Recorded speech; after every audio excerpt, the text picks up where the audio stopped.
परिचय। आज छुट्टी का दिन है और हम शाम को खरीदारी करने बाजार जाएंगे। टीना, कृपया मुझे एक गिलास ठंडा पानी दो। हाँ, अभी लाई पिताजी। पिताजी, आपके लिए पानी। धन्यवाद टीना। पिताजी, मैं आपसे कुछ पूछना चाहती हूँ। हाँ हाँ, पूछो। रेफ्रिजरेटर कैसे कार्य करता है? रेफ्रिजरेटर के अंदर कूलिंग, शीतलन कैसे होती है? बहुत अच्छा प्रश्न पूछा है टीना।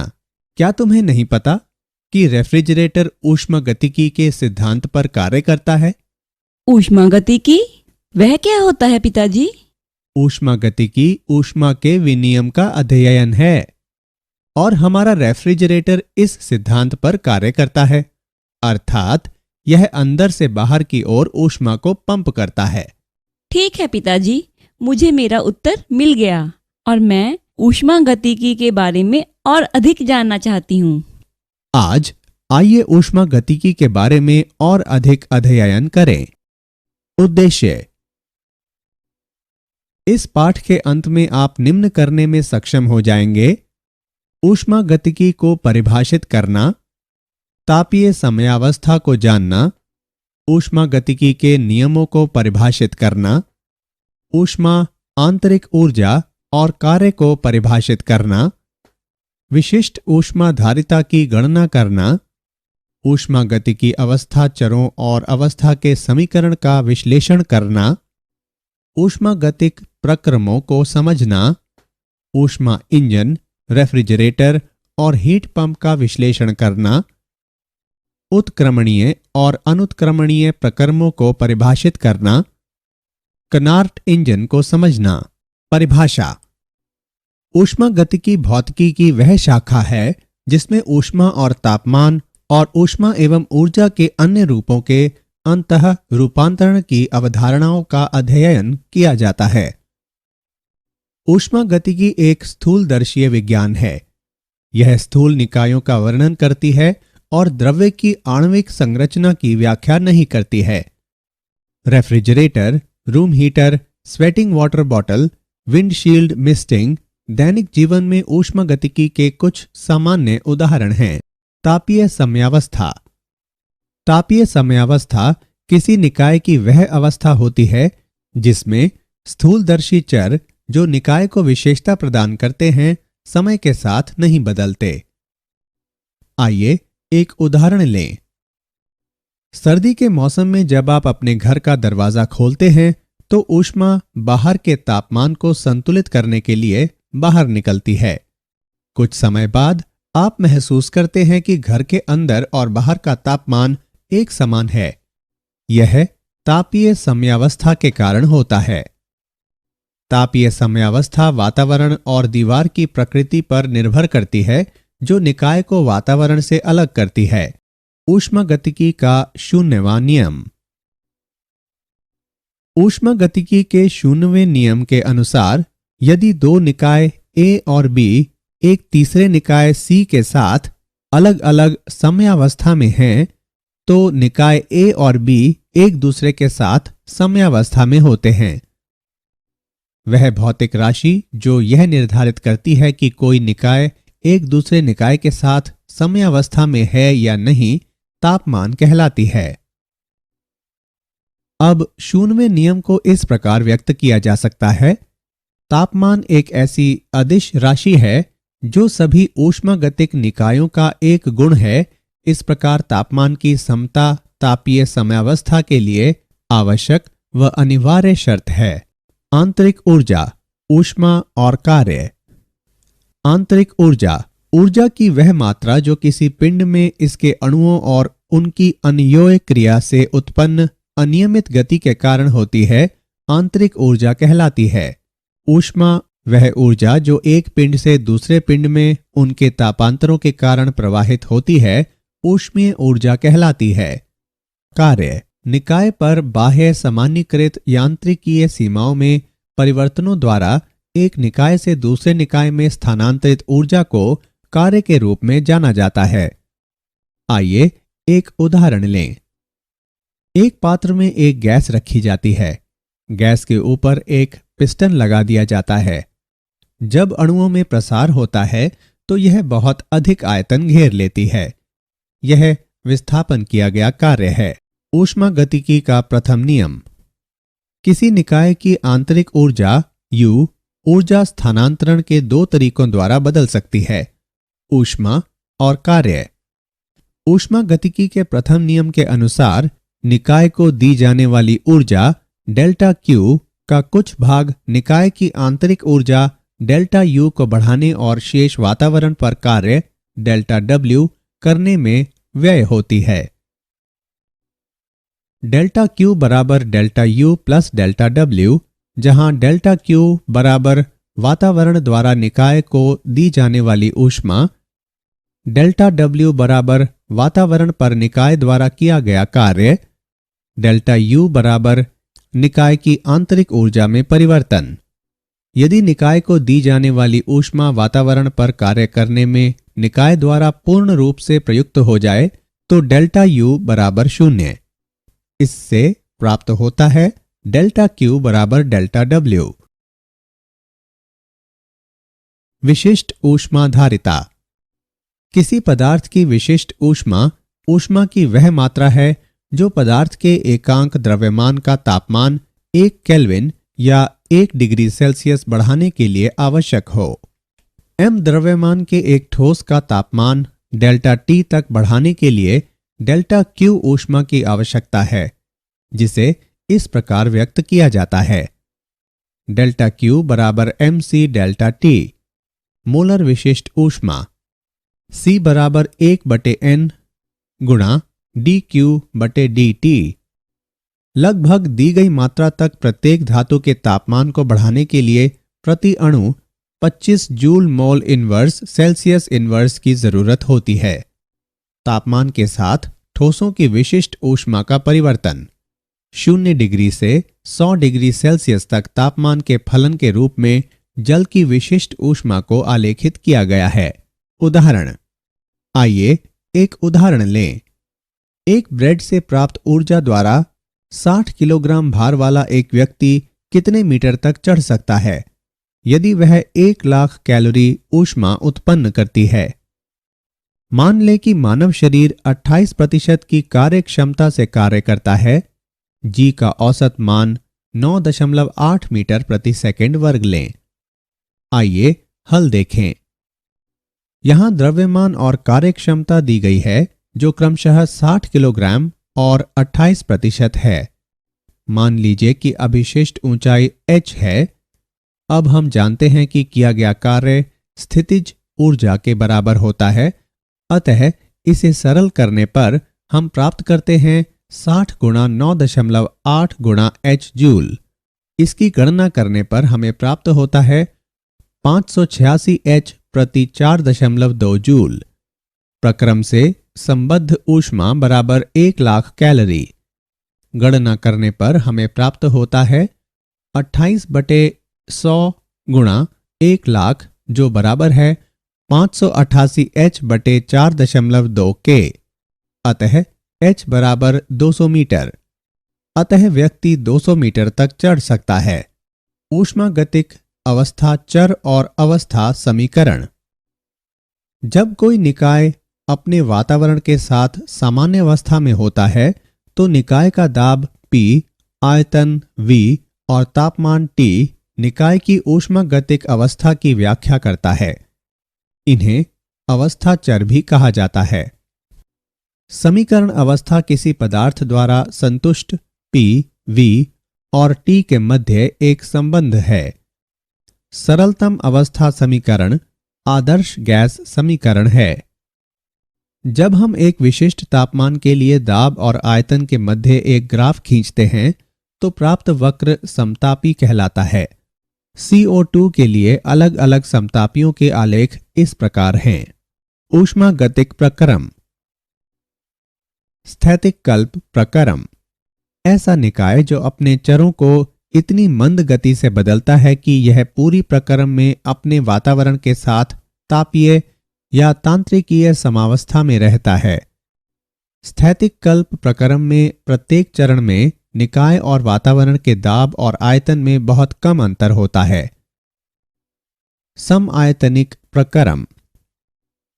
समआयतनिक प्रकरम में आयतन नियत रहता है। गैस पर या गैस द्वारा कोई कार्य नहीं किया जाता है।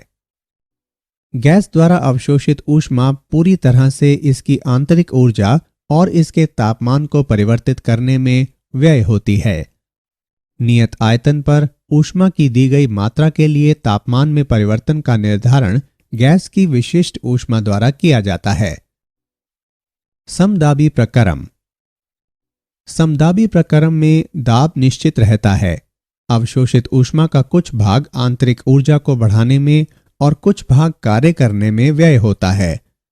नियत दाब पर ऊष्मा की दी गई मात्रा के लिए तापमान में परिवर्तन गैस की विशिष्ट ऊष्मा द्वारा निर्धारित होता है। चक्रीय प्रकरम। चक्रीय प्रकरम में निकाय अपनी मूल अवस्था में वापस लौट आता है, चूंकि आंतरिक ऊर्जा एक अवस्था चर है।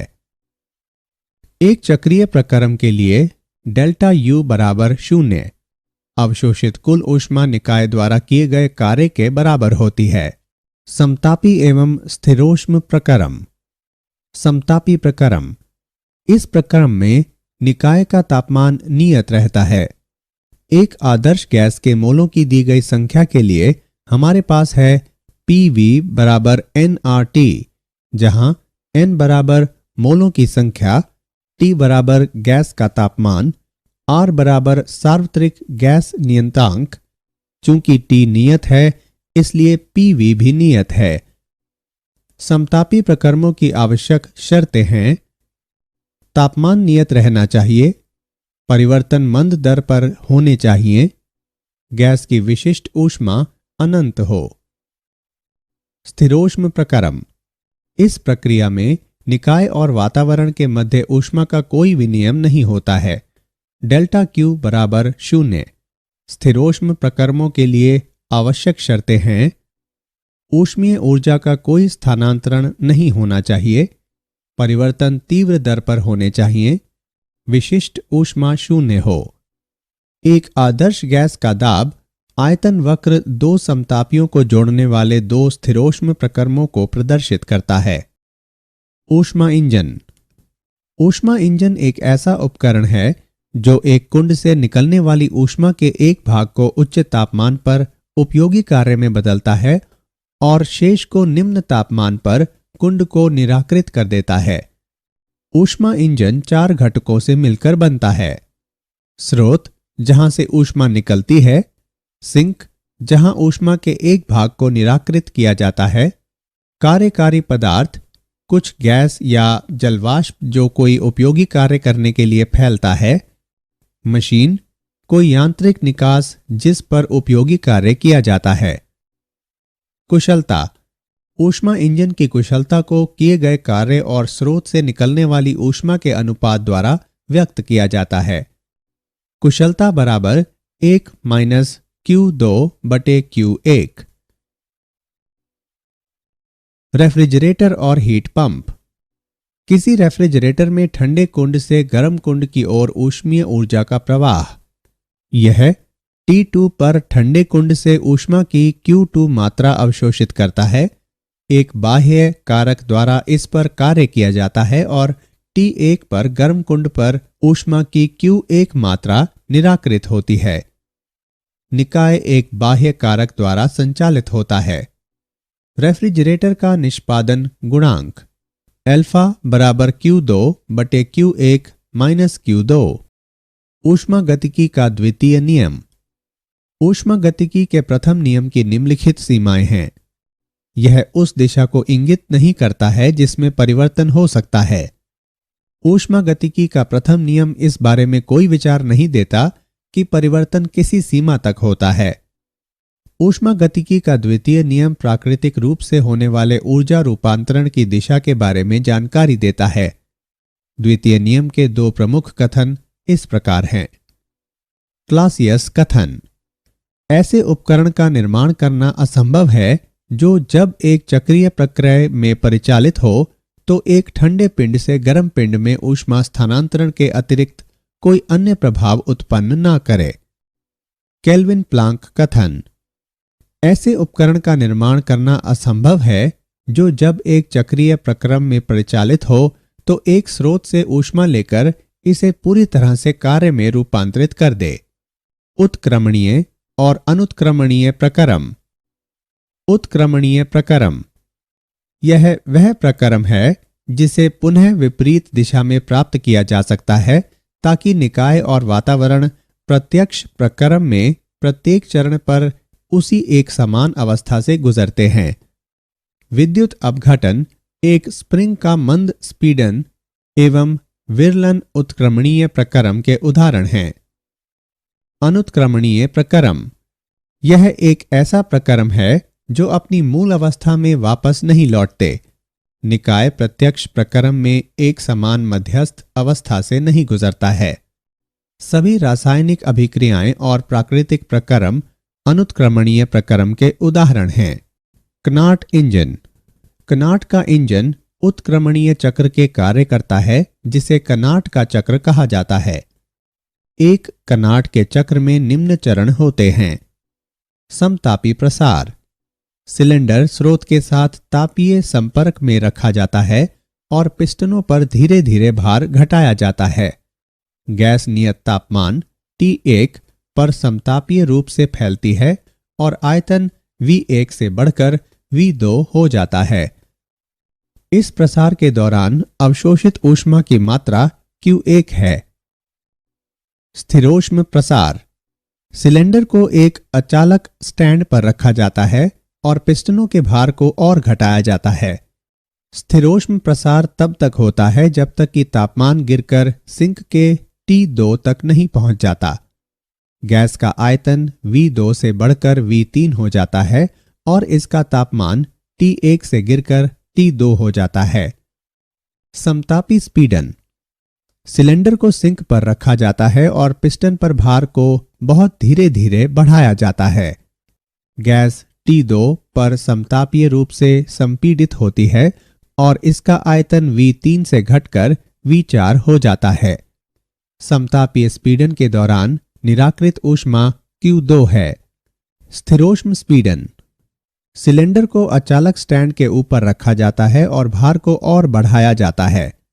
स्थिरोष्म स्पीडन तब तक होता है जब तक कि गैस का तापमान स्रोत के तापमान को बढ़ा नहीं देता। इस प्रकार गैस का आयतन और घटकर V4 से V1 हो जाता है और इसका तापमान T2 से बढ़कर T1 हो जाता है। एक कनाट चक्र की कुशलता है Q1/Q2 बराबर T1/T2। क्या आप जानते हैं? क्लासियस ने दिखाया कि प्रत्येक घटना वास्तव में इसलिए होती है क्योंकि ऊर्जा उच्च ऊर्जा वाले क्षेत्रों से निम्न ऊर्जा वाले क्षेत्रों की ओर, गर्म क्षेत्र से ठंडे क्षेत्रों की ओर गति करती है। एक बार ऊर्जा के ऊष्मा में बदल जाने पर या नष्ट हो जाने पर इसका पुनः उपयोग नहीं किया जा सकता। जैसे कि बर्फ के पिघल जाने पर आप उससे पुनः इग्लू नहीं बना सकते। ऊष्मा गतिकी के द्वितीय नियम के अनुसार प्रत्येक बार उपयोग करने पर ऊर्जा नष्ट होती है। इसलिए ब्रह्मांड की एंट्रैपी बढ़नी चाहिए। सारांश। आइए हमने जो कुछ सीखा है उसे संक्षेप में दोहराएं। ऊष्मा गतिकी भौतिकी की वह शाखा है जो ऊष्मा और तापमान और ऊष्मा के अंतः रूपांतरण और ऊर्जा के अन्य रूपों की अवधारणाओं पर चर्चा करती है। तापीय समयावस्था किसी निकाय की वह अवस्था है जिसमें स्थूलदर्शी चर जो निकाय को विशेषता प्रदान करते हैं समय के साथ नहीं बदलते हैं। यदि दो निकाय A और B एक तीसरे निकाय C के साथ अलग अलग समयावस्था में हैं तो निकाय A और B एक दूसरे के साथ समयावस्था में होते हैं। निकाय को दी जाने वाली ऊर्जा का कुछ भाग निकाय की आंतरिक ऊर्जा बढ़ाने में और शेष वातावरण पर कार्य करने में व्यय होता है। किसी पदार्थ की विशिष्ट ऊष्मा ऊष्मा की वह मात्रा होती है जो पदार्थ के एकांक द्रव्यमान का तापमान 1 केल्विन या 1 डिग्री सेल्सियस बढ़ाने के लिए आवश्यक हो। ऐसे उपकरण का निर्माण करना असंभव है जो जब एक चक्रीय प्रक्रम में परिचालित हो तो एक ठंडे पिंड से गर्म पिंड में ऊष्मा स्थानांतरण के अतिरिक्त कोई अन्य प्रभाव उत्पन्न न करे। ऐसे उपकरण का निर्माण करना असंभव है जो जब एक चक्रीय प्रक्रम में परिचालित हो तो एक स्रोत से ऊष्मा लेकर इसे पूरी तरह से कार्य में रूपांतरित कर दे।